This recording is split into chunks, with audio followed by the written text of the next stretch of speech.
las autoinmunes inflamatorias sistémicas, ¿no? Hemos hablado en estas, cuál era el mecanismo de daño, era autoinmune.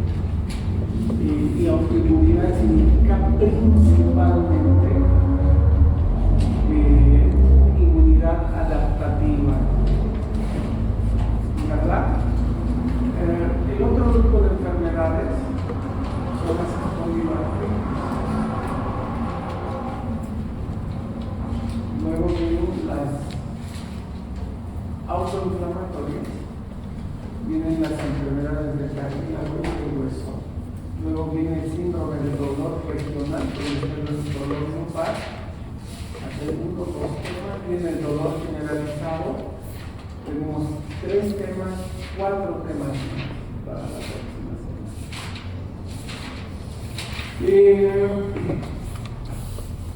Como estamos viendo en la secuencia de las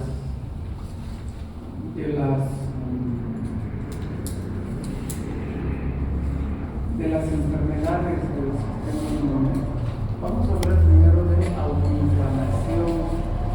¿Por qué? Porque las espondiloartritis son ejemplos de autoinflamación y de autoinmunidad. ¿Ya? Entonces, usualmente daba esto y luego daba autoinflamación, pero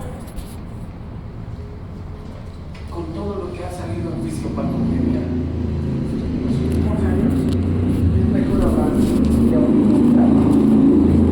autoinflamación, y estas tienen una múltiple relación. Empiezan como autoinflamatorias y muchas terminan como autoinflamatorias y terminan como autoinmunes. ¿Ya? Entonces ahora vamos a hablar de las autoinflamatorias. Y acá en este grupo de las autoinflamatorias hay varios, pero el principal mecanismo de daño es la autoinflamación. Tenemos la fiebre mediterránea familiar, que es muy característico en europeos, italianos, griegos, en ese grupo de poblaciones españolas, acá es clarísimo. He visto en Chile un par de fiebre mediterránea familiar, acá he visto, Chile debió ver un poco más, pero acá he visto uno más raro que un político honrado de ese tipo de enfermedad.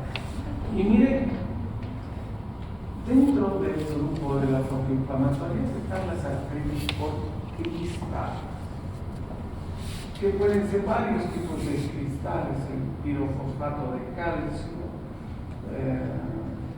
después el hongo de Milwaukee produce otro tipo de cristales que destruye rápidamente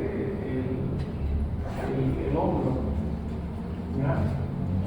Y también dentro de los cristales están los cristales de urato monosódico. ¿Y qué vamos a llamar a estos? Gota. ¿Cuál es la característica más importante de la gota? La gota en realidad ya es descrita por Hipócrates, hay descripciones de gota desde las primeras descripciones médicas. Y la gota produce una forma de artritis, pero realmente intensa, es muy inflamatoria. A veces se confunde con artritis escéptica. Y alguna vez, más de una vez, me han llamado y dicen que venga el traumatólogo porque hay una artritis séptica, los tobillos están el doble de inflamados de lo normal, literal, más de doble, triple. Llega el traumatólogo y dice: hay que traer al quirófano, llamen al traumatólogo, no, tranqui, esto. ¿Se acuerdan del paciente del hospital con sus piernas hinchadas? ¿Quién se puede revisar? Algunos estaban en ese error. ¿Se acuerdan que después entraron a operar la columna? Tenía la columna, pero lo operaron. Pero eran unas piernas enormes. Está descrita como si los demonios estuvieran moviendo el pie, así de intenso. ¿Ya? Y el lugar más frecuente de botar es la primera metatarso falange.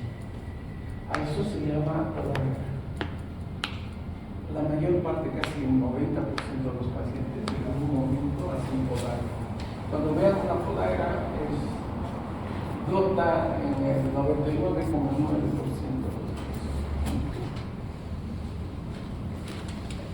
Entonces ya alguien viene como poliartritis simétrica, pero ha empezado con podagra, cuidado con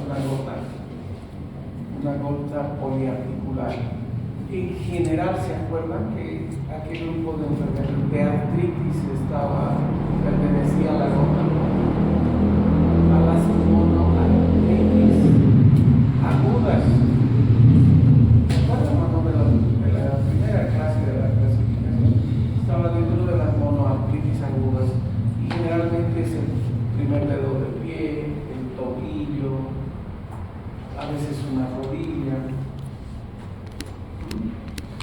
Se confunde a veces con infección. El gran diagnóstico vamos a ver. Monoartritis crónica, que era tuberculosis o brucelosis. Poliartritis aguda, que era, que ahorita ustedes van y aparecen con artritis para mañana en la mañana. Poliartritis aguda son virus. Hasta el estudio produce poliartralgia. Pero un dengue, una chikungunya, le pica el mosquito, los otros días están con fiebre, dolor articular, o a veces no hay fiebre, hay dolor articular. Su compañera se me contagia.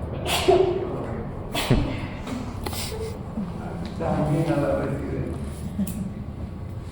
¿Ya? Entonces, monoartritis aguda, diagnóstico diferencial, las infecciones. Monoartritis crónica, brucela tuberosa. Poliartritis aguda, virus, parvovirus, citomegalo. Poliartritis crónicas son las autoinmunes inflamatorias sistémicas. Pero a veces las autoinmunes inflamatorias sistémicas, una reumatoide puede usar como monoartritis de la rodilla, pero poco a poco va haciéndose más larga. Uno le pide PCC y no era tuberculosis. Por eso, esto es lo bonito de la medicina y de la reumatología. Y por eso la IA no nos va a ganar, no tiene algo en lo que voy a para ser más difícil. Muy chaparra esta. Mire, antiguamente la gota se consideraba una enfermedad metabólica. ¿Por qué? Por el consumo de carne roja. Pero se vio de que hasta un 10% de los pacientes que tienen gota demostrada, o sea, gota con certeza, porque les han hecho la punción, les han sacado y han encontrado cristales de ácido úrico, hasta un 10%, ¿sí? Nunca hacen elevación de ácido úrico. Jamás. Y la gran mayoría que tiene elevación de ácido úrico nunca va a ser gota. Entonces, ¿cuál es el fenómeno primario? No es la subida del ácido úrico. ¿Sí? El fenómeno primario para que se produzca la gota es de que es una enfermedad autoinflamatoria. Miren, ¿qué frecuente es la gota? 3% de la población. O sea que hay hasta 6 veces más gotosos que pacientes con artritis reumatoide. Obviamente, como ya más o menos el gozoso es desordenado, come bien, es bonachón, ya toma servidora y solo cuando viene ya muy fregado tiene razón, ¿verdad? Miren, en Estados Unidos hay 3 millones de pacientes, como Santa Cruz, Cochabamba, y es la tercera enfermedad reumática que luego de la artrosis y luego de la lumbar. Aparece generalmente después de los 30 años. Eso ya pasó a la historia, porque los hábitos de alimentación han cambiado. Entonces ahora hay pacientes más jóvenes.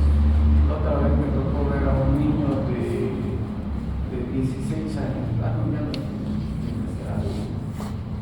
16 años, con crisis de gota, pero había sido obeso desde la niñez. Entonces empezó la pubertad, ya estaba adolescente, ya había tenido los cambios hormonales y como siempre había sido obeso, hiperinsulinémico, dislipidémico, tenía gota. O sea, cada vez estamos más amigos, gorditos, más pequeños. No. Miren, la relación hay 5 a 8 varones por cada mujer. O sea, en esto les ganamos los varones. Y tiene un efecto, como tiene un componente hormonal muy grande de las testosterona. Por eso uno puede comer lechón,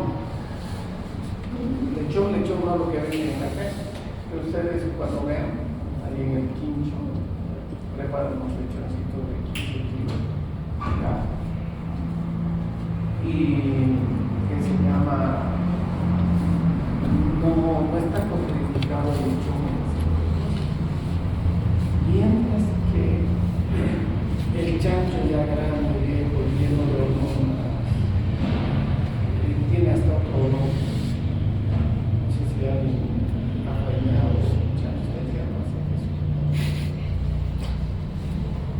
Había como un conejito, todo vamos a comer, así es mi guagua, porque mi hijo es casi vegetariano, come carne, no come pollo porque pobre ¿ya? Miren, paciente prototipo, varón, 40, 50 años, usted va a trabajar, obeso, aficionado a la buena comida, y el que es aficionado a la buena comida es indisciplinado, y además van a comer su integridad de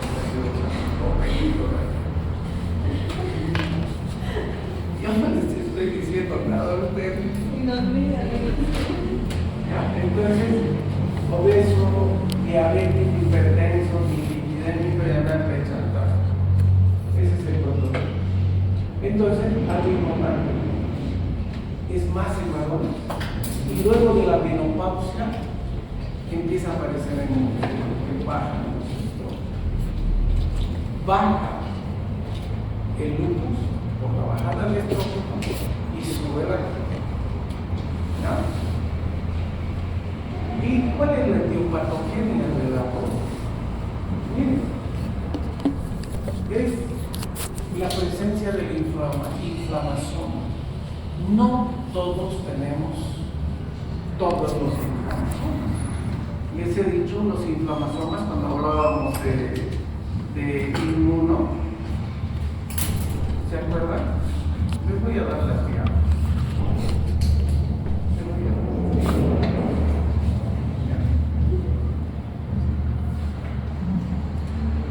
¿Qué les estaba diciendo?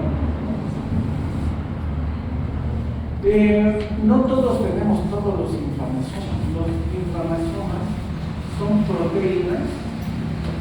que vamos generando en respuesta a cierto tipo de infracciones. Igual que los Toll-like. ¿Se acuerdan cuando hablamos de los receptores Toll-like que hay en la superficie de los macrófagos? Igual que el Toll-like, usted, acá su compañero, por ejemplo, puede tener un Toll-like 4, y eso le va a hacer susceptible a tener sensibilidad al gluten. Ya se ha visto que no es una celiaquía cero negativa. ¿Ya? La celiaquía es una enfermedad autoinmune con anticuerpos, donde hay IgQ de Q2, de Q8 que predisponen a la celiaquía, y esa es una enfermedad autoinmune. Pero la sensibilidad al trigo, en pacientes que son negativos, pero tienen ese receptor Toll-like, que nos ha servido genéticamente para poder sobrevivir a la peste. Entonces los descendientes, los que han sobrevivido a la peste de cierto tipo de infecciones, ya tienen ese receptor que cuando llega ese microorganismo se pega y es destruido. ¿Entendido? Y todo es cuestión de selección natural. Por ejemplo, ¿por qué los negros americanos son más hipertensos? Bueno, porque toman Coca-Cola y comen que se llama Burger King y McDonald's. Y además el pollo que cae KFC. Entonces lo que hicieron, llevaron gringos americanos, o los negros americanos, morenos americanos a África, y les dieron comida que comían los africanos, los hacían por delante del león y serían diabéticos hipertensos severos. Y a los negritos, que se llaman, de África, los llevaron a Estados Unidos, a Nueva York, todos los días les daban Coca-Cola, todos los días les daban Burger King, etc. Nunca eran hipertensos. Entonces, ¿cuál era el factor? No era ambiental. Lo que pasa es que a los negros, cuando los llevaban como esclavos, los llevaban, los agarraban, los metían en un barco, y eran semanas que viajaban sin agua, sin nada, y los únicos que podían sobrevivir eran los que ahorraban sal y agua. El resto moría. Entonces llegaban los que tenían hiperaldosteronismo primario. Por eso son muy hipertensos. Lo mismo pasa con la inflamación. No todos tenemos esa inflamación, por lo tanto, así tengamos el ácido úrico alto, ¿ya? Así tengamos el ácido úrico alto, nosotros no vamos a hacer la artritis por dolor. ¿Entendido? ¿Y qué es el inflamasoma? Son proteínas, un grupo de proteínas que sensan señales intracelulares o sensan señales de daño. Entonces sensan eso y cuando se activan, como una trampa de ratón. No necesitan saber qué es el NLP3, pero ustedes tienen que saber qué es el inflamasoma, con un grupo de proteínas ricos de endoxina. Son un grupo de proteínas intracelulares que están dentro del macrófago y que cuando hay una infección se activan o cuando están en presencia de cristales. Y una vez que se activan, van a activar la procaspasa, la transforman en caspasa, y la caspasa rompe a la prointerleuquina 1B y sale interleuquina B. ¿Ya? Sensan señales de injuria. También los detienen y son las que inician cierto tipo de enfermedades. Fíjense que este es el microorganismo, entra, activa que se llama el receptor Toll-like, y esto va a activar el NF-kappa B, que es un factor de transcripción nuclear, y esto empieza a activar prointerleuquina 1, este gen. Secretamos al citoplasma prointerleuquina 1, interleuquina 18, y este mismo germen activa a esta trampa de ratón que se llama criopirina. El conjunto se llama inflamasoma. Primero, hay una parte que se llama criopilina. Este es el inflamasoma, antes se llamaba criopilina, y esta activa la procaspasa y la caspasa rompe a la prointerleuquina 1 y empezamos a producir inflamación. ¿Verdad? Acá tenemos el microorganismo, va a ir finalmente a activar la procaspasa. Hay varios tipos de inflamasoma que van a censar diferentes tipos de microorganismos. Pero el que reconoce el cristal de ácido úrico es el NLRP3. No necesitan saber, no creo que tal vez los mexicanos a veces se rayen. Igual es el miembro bueno, no se acuerdan, es así, ni se acuerdan, pero es el NLRP3. Esta inflamasoma se activa la procaspasa, y la procaspasa rompe interleuquina 1B y la lesión. Miren qué año recién se ha descrito, el 2009, o sea, no es una cosa muy conocida. Acá hay médicos que todavía siguen pidiendo células LE y hace más de 50 años desde el 83, 40. Entonces, una vez que se activa todo esto, interleuquina B, esa es la cosita y clínicamente vamos a tener dos cosas diferentes, absolutamente diferentes. Una cosa es hablar de gota, ¿sí? Y otra cosa es hablar de hiperuricemia. Hay muchos pacientes que tienen gota y no tienen hiperuricemia. Y muchos hiperuricémicos no tienen gota, ya saben. Estas son las formas clínicas de la gota. Crisis aguda de gota, como la que hemos visto, ese demonio que está comiendo el pie del pobre hijo. Tenemos la gota intercrítica o intercrisis, o sea, si acaso su compañero tiene una podagra, se inflama el dedo, etcétera, ¿sí? Tiene una crisis de gota y luego entra en una fase de gota intercrisis y tenemos la gota crónica tofásica. Ese paciente con muchos tofos siempre tiene un proceso inflamatorio continuo, todo el tiempo está inflamado, todo el tiempo está activando sus tofos, ¿sí? Por eso es un factor de riesgo cardiovascular, es un factor de riesgo de mal pronóstico de la diabetes, que está inflamado todo el tiempo. Y tenemos otra forma que es la gota adictiva. Y gracias a quién es la gota adictiva ahora, gracias al internet y gracias a algunos médicos. Entonces alguien que está, por ejemplo, acá su compañero, este modelito de mis actuales alumnos, tiene su podagra y como ha visto en internet empieza a tomar alopurino. Entonces, en vez de tener solo el dedo gordo, va a empezar con artritis también en la muñeca. Y además, como se lleva la palmillada y el palmeado, va a aparecer artritis en la otra muñeca y en la rodilla. A eso se llama gota adictiva. Y a veces es tan intensa, tan poliartrítica que algunos, incluso reumatólogos, se confunden con artritis reumatoide. Porque son muy poliarticulares, pero les estoy hablando de lo menos frecuente. Pero que una de ellas, gracias al internet, muchas van tomando sin saber, empiezan tomando algo y nos bajan el ácido úrico, y al bajar el ácido úrico del plasma, ¿qué pasa?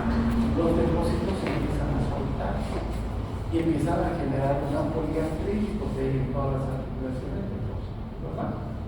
Generalmente esta gota adictiva es en pacientes con gota tofásica. o sea, con gotatofasia, hiperuricemia, ¿verdad? Y fíjense, la hiperuricemia, la mayoría es asintomática, ¿ya?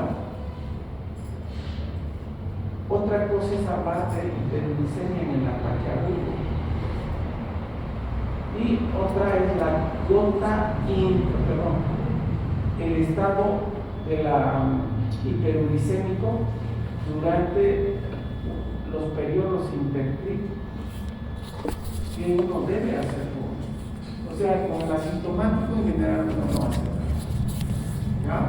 En el ataque agudo no hay que tocar el ácido úrico, porque si bajamos vamos a generar más crisis. Y entre crisis tenemos que ver, entre las crisis tenemos que ver si es hiperglicémico porque produce más o hiperglicémico porque excreta poco. ¿Ya? Si se dan cuenta, la gota no es primero, no es lo mismo hablar de gota que de hiperglicemia. Entonces puedo preguntarle a todo paciente con hiperuricemia, hay que tratarlo para evitar la crisis de gota.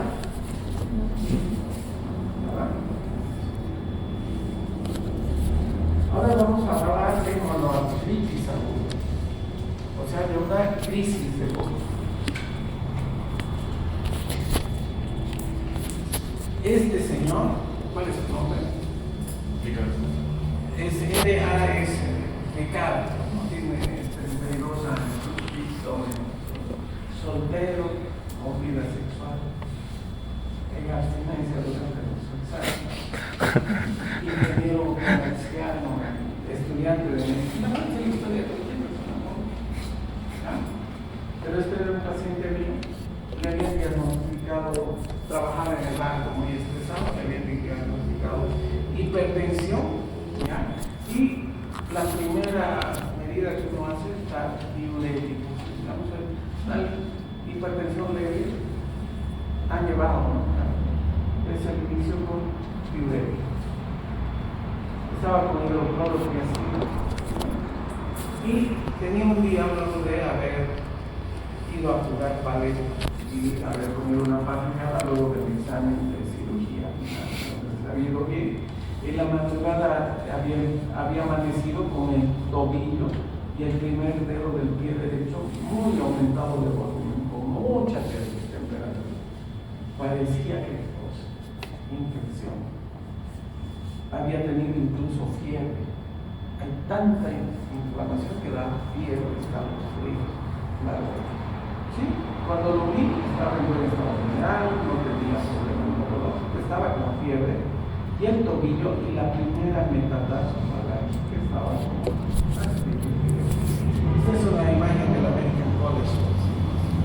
Pero ya les he dicho, si les hubiera puesto la foto de nuestro paciente, ni los gringos, tío. ¿Tú lo viste al paciente? No.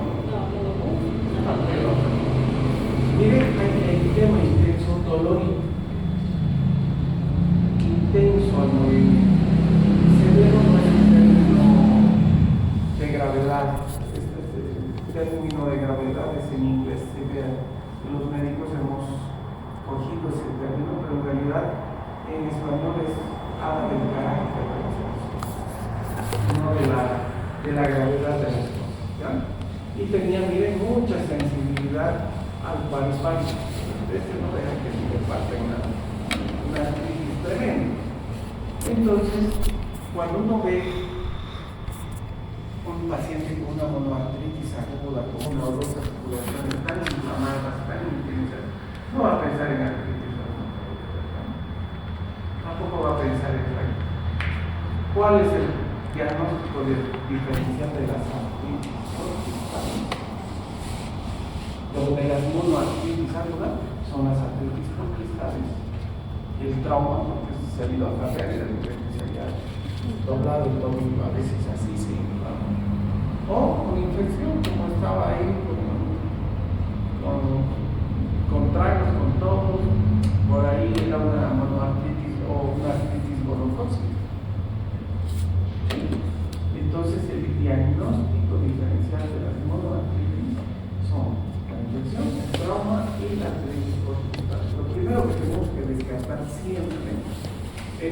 protección en todo, ¿sí? Porque si no nos hacemos famosos, como el neurólogo del pierna y el traumatólogo del viaje.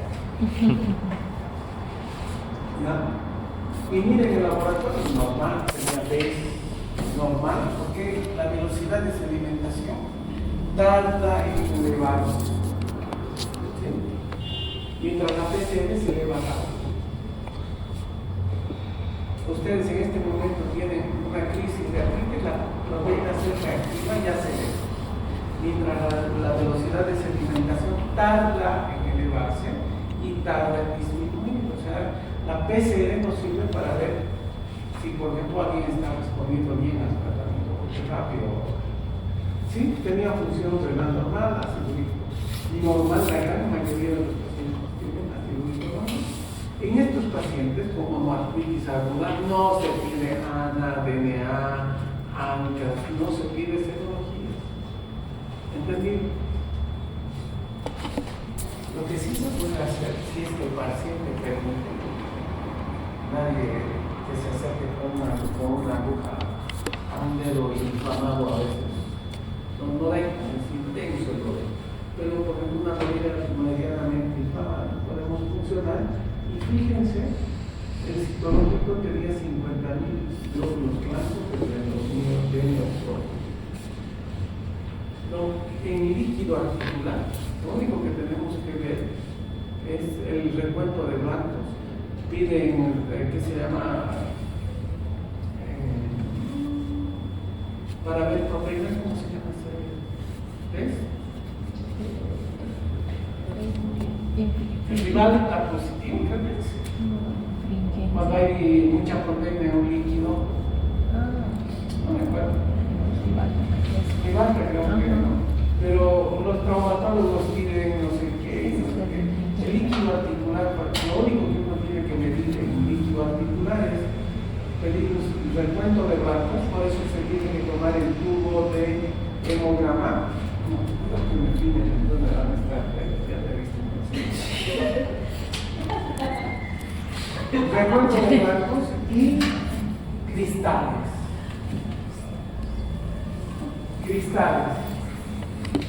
Y en los cristales, ¿qué vamos a tener? La birrefringencia. O sea que si el haz de luz viene así, paralelo, ¿sí?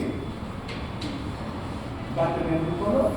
Si viene perpendicular, va a tener otro color. Los gotosos son birrefringentes negativos. El haz de luz está viniendo acá. Y cuando choca, miren, perpendicularmente se vuelve azul. Cuando es paralelo, es amarillo. O sea, tienen birrefringencia negativa. Mientras los cristales de pirofosfato de calcio son birrefringentes positivos. ¿Ya? Uno alinea, son así chiquititos. Mientras los demás aparecen agudos. Pero la refringencia, si fuera un pirofosfato, el haz de luz está pasando por acá y sería azul. Ya acá, el haz de luz está pasando por acá, por eso es azul, y al pasar paralelo es azul.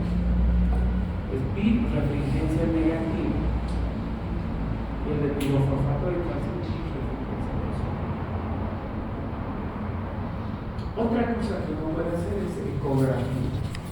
Ahora la ecografía es un instrumento del examen físico en cardiología, en neumología, en gastro, en todo, así como antes el médico lo veían con endoscopio, ahora lo ven con el ecógrafo, para todos los, para poder hacer ya nadie pone a ciegas catéter. Y fíjense, lo más característico es acá una erosión. Fíjense, esto es un toque. Ahí ha comido el todo. El ácido úrico ha comido y lejos de la articulación. Y también da esta imagen de doble señal. Entonces ya saben, tenemos estas presentaciones clínicas, crisis aguda, periodo de intercrisis, gota crónica potente y la gota líquida. Entonces, ¿qué tiene nuestro paciente? Tiene una artritis gotosa, tiene crisis aguda. ¿Qué le vamos a dar al gotoso? Colchicina siempre. Podemos dar cualquier antiinflamatorio, más antiguo que más se usa, la indometacina, pero ahora hay mejores antiinflamatorios y que con menos efectos colaterales, el que gusto. Pero nunca hay que dar, ya les he dicho, 2 antiinflamatorios. Uno aumenta es el riesgo de hemorragia digestiva. ¿Y qué hacen los traumatólogos? Talflex más el dolor. Y lo único que hace es patear al niño y aumentar el riesgo de hemorragia. Pero colchicina, un antiinflamatorio y prednisona. Jamás alopurinol, jamás aspirina ni probenecid. Vamos a ver. ¿Sí? Importante, el diagnóstico de gota es seguro y correcto. La certeza diagnóstica la hace solo cuando uno encuentra el cristal. ¿Entendido? Si no hay cristales, es probable, altamente probable, que tiene orejas de burro, cola de burro, hocico de burro. El que no rebuzne acá no significa que sea una certeza. ¿Sí? Pero para estar seguros tendríamos que ver. ¿Sí? No. Entonces, no siempre acá, es muy raro poder hacer la función porque no todos tienen microscopio de luz polarizado. ¿Entendido? No se debe iniciar terapia para bajar la hipoglucemiante durante el ataque agudo. Jamás probenecid, alopurinol, flebuxostat, nada, jamás.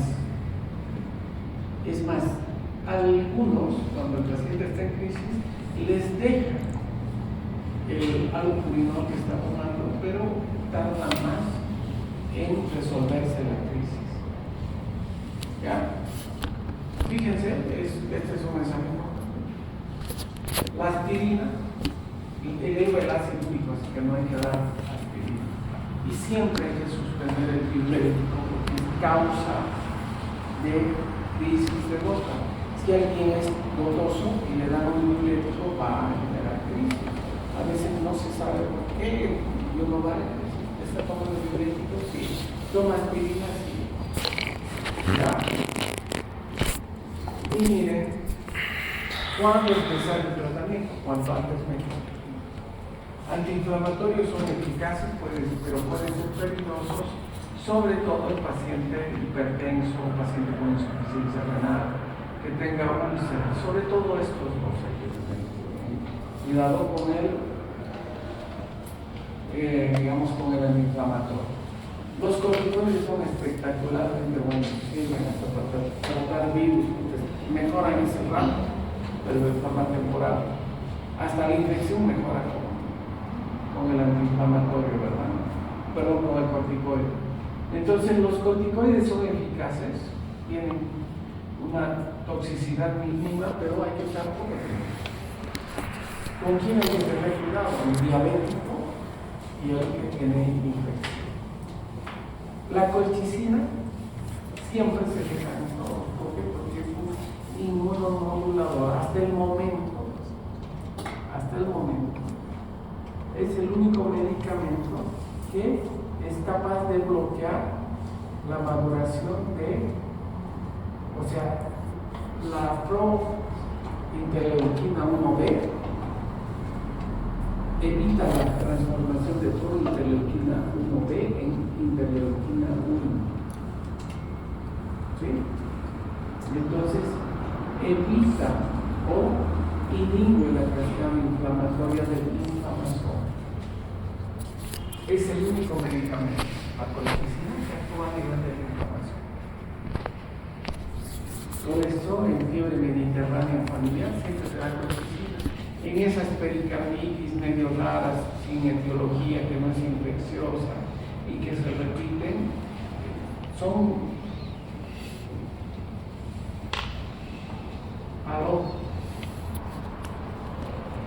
Sí,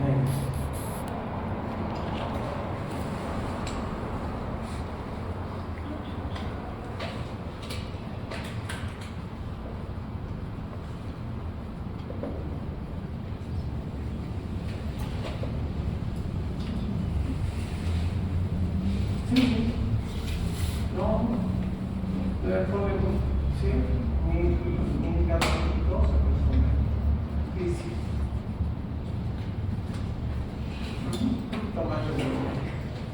¿Ya? La doctora que antibiótico ha dicho.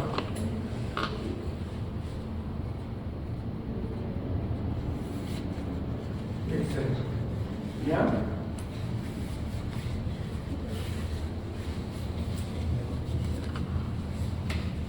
Está bien. ¿Ya? Ya. Ya. No, que guarden y que cuidado se pierda. Se pierde, te pierdes. Ya. Ya, todo igual.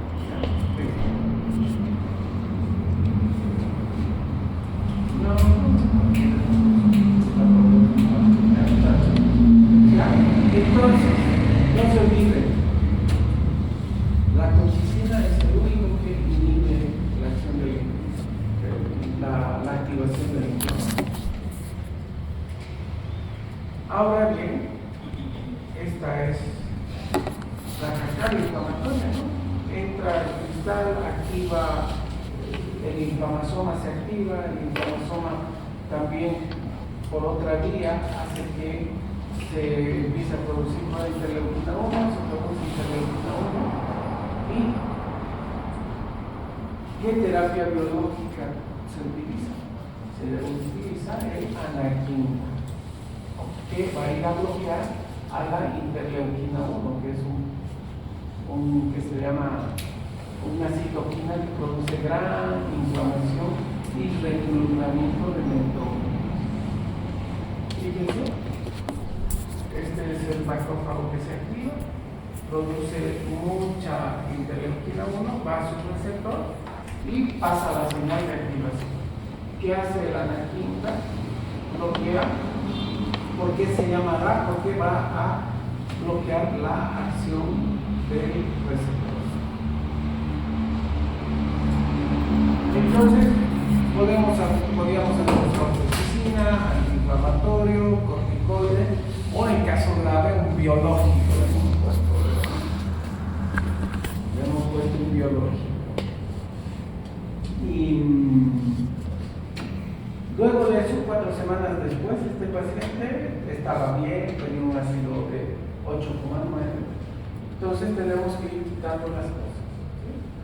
Algo sí importante, no tiene que usar diuréticos, no tiene que beber esa cuestión de que el cortoso dice, no, pues yo soy borracho chino, tengo gotas, solo whisky, mentira, todos los tipos de alcoholes están bien. Obviamente ahorita vamos a ver de que el peor es la cerveza, pero los otros no son mejores, no los libran del todo. Pero la gota, se exacerba más con la cerveza, ya van a ver por qué. Entonces lo que hay que hacer es controlar la frecuencia y tratarla rápido antes de que se haga más intensa, más poliarticular. 6 meses después del primer este paciente había tenido 4 ataques locos. Cuando el paciente tiene más de 3 ataques en un año, lo que hay que hacer es terapia continua. ¿Sí? No solo para tratar en la crisis, más de 3 crisis en un año. El tratamiento debe ser sostenido. ¿Entendido? El paciente ha tenido 4 ataques de gota, ha respondido a AINE, su ácido úrico está alto en 9 y el ácido úrico en orina está en 650.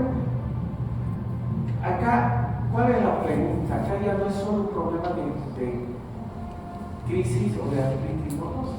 Acá también tenemos otro problema que es la hiperuricemia. ¿Por qué es hiperuricémico este paciente? ¿Tiene un aumento de producción o tiene una disminución de excreción de ácido úrico? ¿Sí? Y para eso tenemos que saber de dónde viene el ácido úrico. El ácido úrico viene del metabolismo de las urinas, que se van a convertir en santina, la santina por la santina oxidasa en ácido úrico.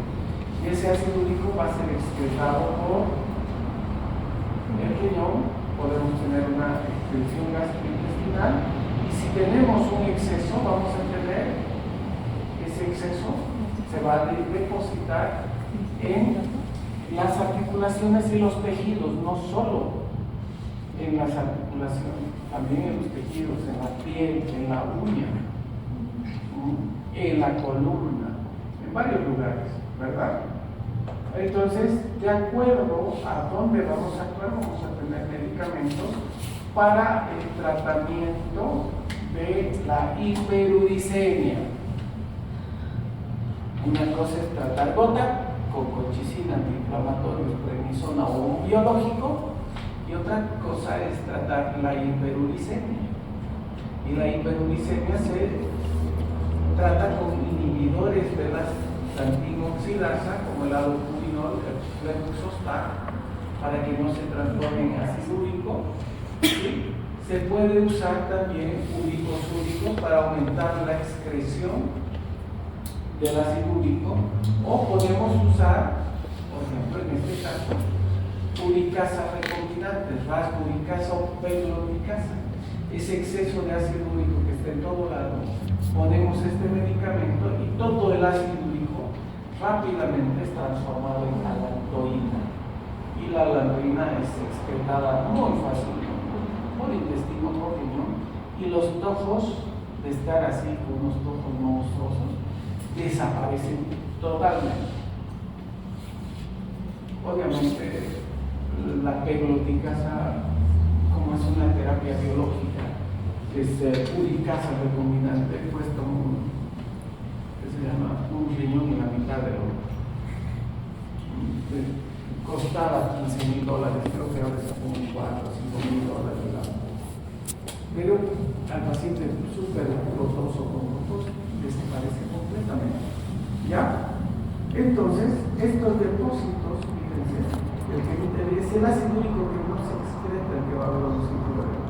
Se va a depositar, va a producir que se llama tojos, y esto se deposita en otros órganos, sistemas, y lo que va a producir es inflamación en varios órganos, no solo articular, y para eso usamos antiinflamatorios, corticoides, colchicina y la inhibidora o cualquier inhibidor de interleuquina 1. Entonces, ¿cuál es la citoquina más importante? Interleuquina 1.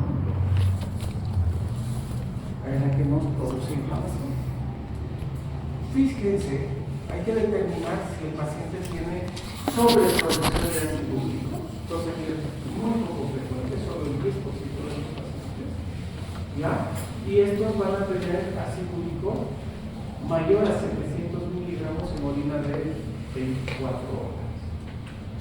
O sea, van a botar mucho ácido úrico, porque están produciendo mucho. ¿Sí? ¿Y quiénes pueden producir mucho? Los que tienen cáncer, neoplasias hematológicas, tumores sólidos, algunas drogas, extractos pancreáticos. Yo tenía una paciente con una poliartritis, doctora, me habían dado de todo. Una señora también tenía una apellido alemana, ¿ya? Y le daban de todo. Era una artritis reumatoide, le habían dado metotrexato, le habían dado, en ese tiempo no se usaba casi todo, le habían dado leflunomida y seguían con otra. Si bien el metotrexato puede ayudar, pero la señora que hacía, tomaba como tostado por su mala digestión, que se llama envialtiges, que tienen, tomaba, no me acuerdo cómo se llamaba, había uno que tenía, que se daba en su papá o su hermano que había fallecido con un cáncer de páncreas. Entonces le retiraron una gran porción de páncreas estaba en insuficiencia pancreática, entonces tomaba enzimas pancreáticas en el hermano, pero que eran pues espectaculares para la digestión. Y empezó a tomar y le caía bien, tenía buena digestión.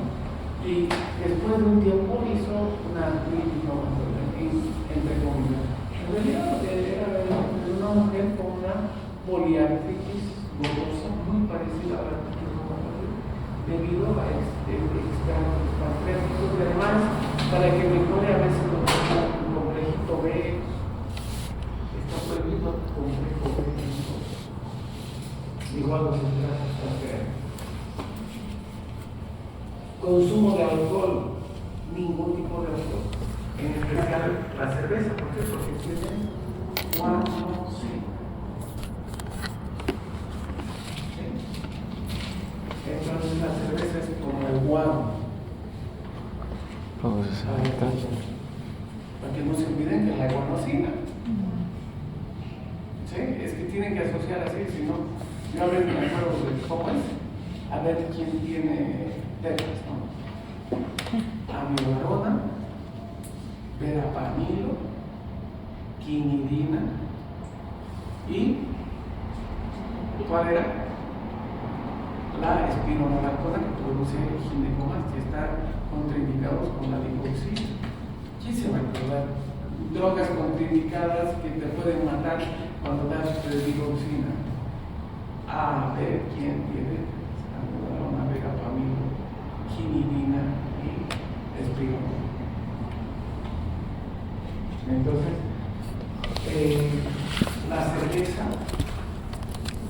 la cerveza para el glucoso es como el guanosina. ¿Ya?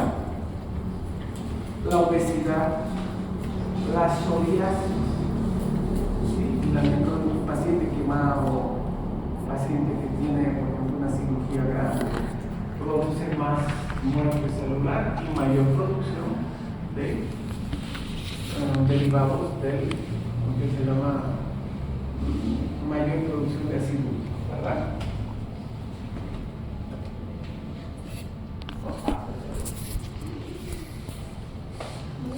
¿Cómo que faltan? Determinantes que producen subsecreción de ácido.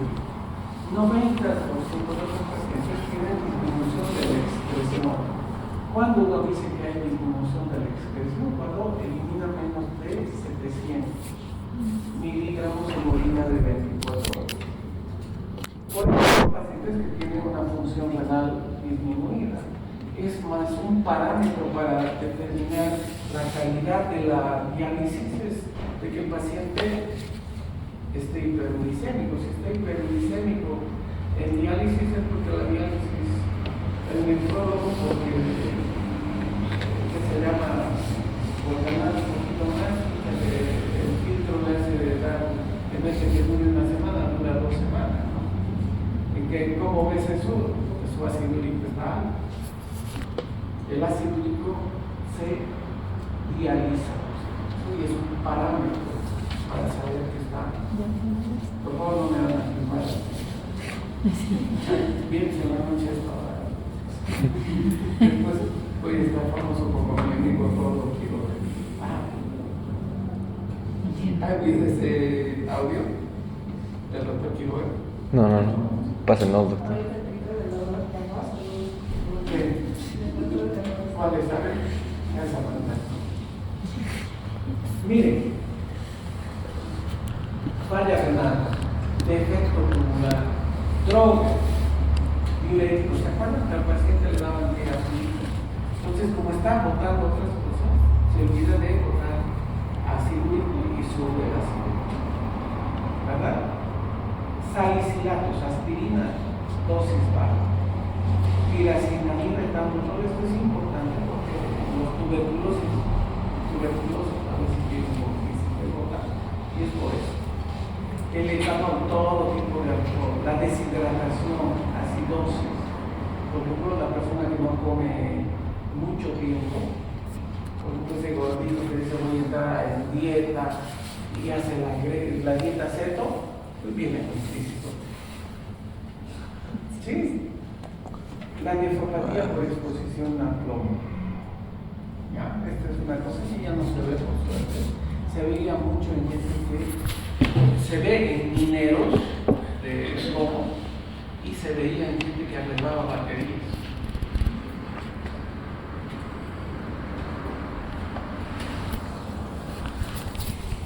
El tratamiento de la gota, ¿ya? Hay que ver qué tipo de paciente es, ¿no? Si tiene el ácido úrico normal o son hiperuricemias. Segundo, tenemos que ver si son sobreproductores o excretores. Pero en todos, colchicina. ¿Por qué? Porque es un inmunomodulador de la inflamación. Segundo, en general es seguro, ya no se da como antes, ¿se acuerdan? Antes se daban 2 tabletas cada 2 horas, hasta que el paciente tenga náuseas, vómitos o diarrea. Eso sí es que no le venía una arritmia cardíaca, se moría. O sea, se los intoxicaba literal con colchicina. Pero el inflamasoma es bloqueado por dosis bajas y la de colchicina. Entonces uno deja una tabletita 2 veces al día o una tabletita al día. Entonces puedo preguntar en el caso, como parte del tratamiento de la gota, se tiene que utilizar colchicina a dosis o el inflamasoma. En el paciente gotoso el inflamasoma se logra bloquear por dosis altas de colchicina. Falso. Falso, ¿verdad? Entonces es suficiente dosis bajas de colchicina. Porque a dosis altas es antiinflamatoria, pero hay mejores antiinflamatorios que tienen menos efectos colaterales, para eso lo vamos a intoxicar al pobre. ¿Sí? Entonces, no vas a ver si ir al baño o arreglarse. ¿Sí? El efecto inmunomodulador en el inflamasoma es a dosis bajas. Efectos adversos, arritmia cardíaca, náuseas, vómitos, con estas dosis no da. Hay una película muy buena donde la mujer al marido lo intoxica lo va envenenando con colchicina. Es interesante, por si acaso. No les estoy dando malas ideas. Gracias, Doc, gracias. Está absolutamente contraindicado cumplir en caminos de 30, porque produce arritmias cardíacas graves. Y acá uno ve al paciente crea de 2,5 con su gota colchicina. No, en el paciente que vimos, que en el hospital ahí, al principio le vas a dar porque va a ser una arritmia cardíaca, sí. Tiene que tener vida mayor a la. En pacientes sobreproductores se usa aloflinol, ¿ya? Y la idea es tener un ácido úrico en paciente gotoso de menos de 6,5, pero cuando tiene todos menos de 4,5.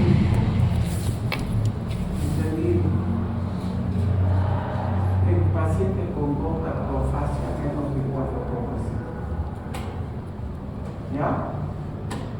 Hay que tener cuidado con el aloflinol porque produce dermatitis, puede ser hepatotóxico.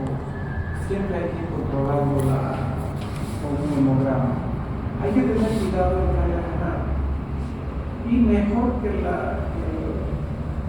aloflinol es el precursor. ¿Ya?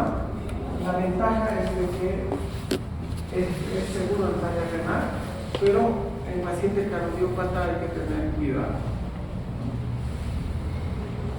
Por eso, en paciente gotoso siempre hay que tener el ácido úrico menos de 6,5. ¿Por qué? Porque cuanto más bajo sea el ácido úrico, menos probable que se encuentre el inflamasoma con el ácido úrico, ¿verdad? Si ustedes tienen 12 de ácido úrico, es más probable que se encuentre con el inflamación. Y si tienen 4, es muy poco probable, pero sí se pueden encontrar. Y si se encuentran, hacen crisis. Es cuestión de estadística, ¿verdad? Entonces, el Flebuxostat es buen medicamento, pero hay que tener cuidado en cardiópatas si es seguro en fallar. No hay medicamentos uricosólicos realmente buenos. Es bien difícil. Acá hay algo que es benzpromarona. La benzpromarona es más complicada, que produce más problemas a nivel de la médula ósea que el cloranfenicol. En Estados Unidos no está aprobado por la gran mielotoxicidad que produce. ¿Ya? A ver, entonces, ¿cuándo no se debe usar halopurinol o Flebuxostat? ¿Sí? ¿Cuándo no se habla? Durante el ataque agudo. No hay que usar nada para bajar el azúcar. En pacientes hiperuricémicos asintomáticos, aunque hay algún grupo de endocrinólogos que siempre tratan, o cardiólogos siempre tratan el ácido úrico, ¿no? Aunque no tenga gota. Pero durante el ataque agudo jamás usar halopurinol ni Flebuxostat. No dar junto con la satioprina, porque la satioprina inhibe las purinas, igual que el nicotinamida. Y que se llama, en falla renal hay que tener cuidado con la dosis. ¿Cuándo usarla? Cuando el paciente ha tenido más de 3 ataques en un año, vuelvo a repetir. Cuando el paciente tiene gotatofasia. ¿Y qué ácido úrico tenemos que buscar en pacientes con gotatofasia? Un ácido úrico menor a 4,5. Y en pacientes que están haciendo nefrolitiasis. ¿Verdad? Y no hay que olvidarse de estas formas clínicas. Existe gota hipercíclica, gotatofasia y la gota adictiva. Estas son gotas, diferente a la hiperuricemia. No todo gotoso tiene hiperuricemia, ni todo hiperuricémico va a ser gota. Fíjense, estos son todos. Hay un granuloma alrededor de los cristales. Son una complicación tardía a los pocos. Y producen mucho dolor, deformidad, compresión. Pueden producir túnel del carpo, por ejemplo, por compresión. A veces, miren, de este tamaño. A este caballero ustedes le ponen que se llama pegloticasa o casa recombinante, desaparece, pero obviamente es carísimo. Pero la pobreza del paciente no justifica la ignorancia del médico. Fíjense, gotatofasia crónica. ¿Quién diría que esto es gota? No parece artritis reumatoide. Parece artritis reumatoide. A muchos los tratan como artritis reumatoide. Pero es una gotatofasia crónica. Es una enfermedad absolutamente controlable, absolutamente manejable, y los pacientes, que son muy irresponsables, terminan así. No es lo mismo la artritis reumatoide, que a veces uno le hace la danza de la lluvia, igualito sigue con artritis, igualito se le toma. En gota no. En gota se puede hacer un buen tratamiento, pueden responder muy bien, no deberían tener secuelas, pero terminan así. ¿Entendido? No se olviden que la gota es la gran simuladora. Lo más característico de la podagra, 90%. Pero a veces se confunde con artritis reumatoide, a veces parece una artritis que se llama por psoriasis, porque vamos a ver que las espondiloartritis periféricas son oligoarticulares y la psoriasis tiene hiperuricemia. Entonces parecen crisis de gota, les diagnostican gota y no son gotas. Pero para enredar la cosa, muchos pacientes con artritis psoriásica también tienen contagio, comparten el mismo mecanismo fisiopatogénico. ¿No?